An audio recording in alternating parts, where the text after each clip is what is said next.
A Simple Christmas really speaks to me. I love the message in this episode of The Middle. This is the 10th episode of the second season of The Middle. It's directed by Elliot Hegarty, and as always, there will be spoilers from now as I go through the episode and share some thoughts. And this one, of course, takes place around Christmas time. Frankie's parents arrive. They're going to be there for 12 days, which Mike didn't know about. Frankie did tell him, but he wasn't really listening.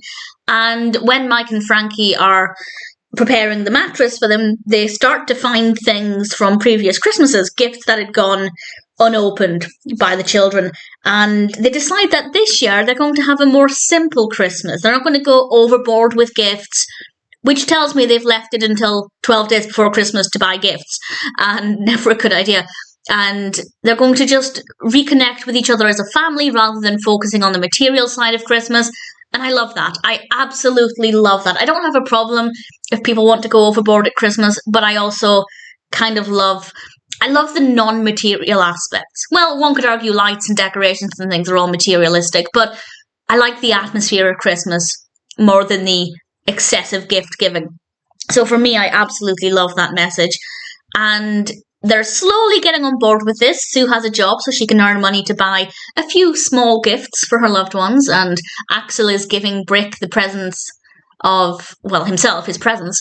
And then Frankie's mother gives each of the kids $100, which kind of defeats the purpose of a non-materialistic monetary Christmas.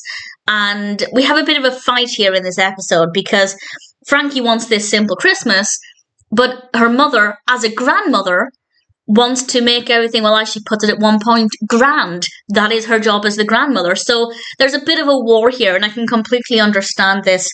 I feel like if you try and parent one way, but grandparents also have a right to be grandparents in most situations. So it's a bit of a tug of war, and we see this developing as the episode goes on. The kids are building an igloo, and they're at war with the Glossners, and I love the snowy scenes. I think it works really well. Mike is at the store with Frankie's father, and he's not having a good time there, and it just seems like everything almost seems like a chore for everybody.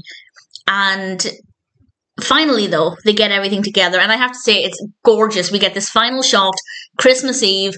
The Christmas tree is lit in the corner, the stockings are hung by the fire, which seems really dangerous now that I've said that.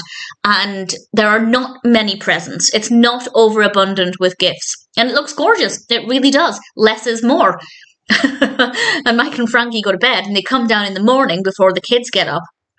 And there are so many presents. And I mean many, many presents. And Frankie's facial expression when she saw them was just absolutely fabulous. Her reaction was brilliant. And then she got really mad, and she started stuffing the presents into a sack, and a black bag, and she was carrying it on her back like Santa's sack. Very, very well executed. Really thoroughly enjoyed it. And then it got so heartbreaking because Brick walks in and he says, "Mom, why are you taking our presents? Why?" It was so heartbreaking. And then Axel and Sue come in, they see the presents, they launch at them, and they start ripping at them. And Frankie and her mother have a lot of words with each other, and we have this exchange about how Frankie was trying to make things more simple this year, and more about togetherness than this huge wealth of material possessions. And there's this whole story about oranges, and her mother made an interesting point, and I don't know what to read into it, because it was a story of how when she was younger she had the orange. It's quite a tradition for children once upon a time to get oranges in their stockings because it was a luxury treat. And her mother said, well, kids can have oranges all the time now. And on the one hand, I thought, yeah, that's a really valid point. You don't really want to get something for Christmas that you can get from the kitchen any other day of the week in many households. But at the same time, is that a good thing or a bad thing? Is it a good thing that now we can have oranges whenever we want? Does that mean we're no longer grateful for the simple things? Is that why we as a society become less grateful for the simple things? Because the simple things start to happen every day, like having an orange. And then we have to kind of reassess what we think is of value. Once upon a time, an orange was of value because it was a scarcity and it was a treat. But now we get that every day, and we've moved on as a society, so now we have to value something else. And it just seems that something we're valuing is getting bigger and bigger and bigger. And I kind of thought, is it a good thing that oranges are now commonplace? Obviously, the real answer to that is yes, of course it is. But at the same time, the more things we value become commonplace, we have to look harder and harder to find something to value. And of course, the kids in this scene are valuing the mountain of presents.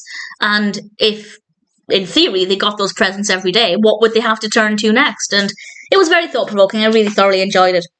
I am completely Team Frankie with the simple Christmas, but I do understand that her mother wanted to make things grand as a grandmother. So I rather enjoyed every aspect of this.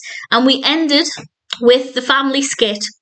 And Mike joined in as well. Not so much because he wanted to, in my opinion, but because he wanted to make Frankie feel better. And then we end with the 12 days of Christmas, which is appropriate since the family were there for 12 days. I rather enjoyed this one. I got a lot out of this one. It really, really spoke to me. I thought A Simple Christmas was an absolute joy of an episode. And needless to say, it's one that I really thoroughly enjoyed.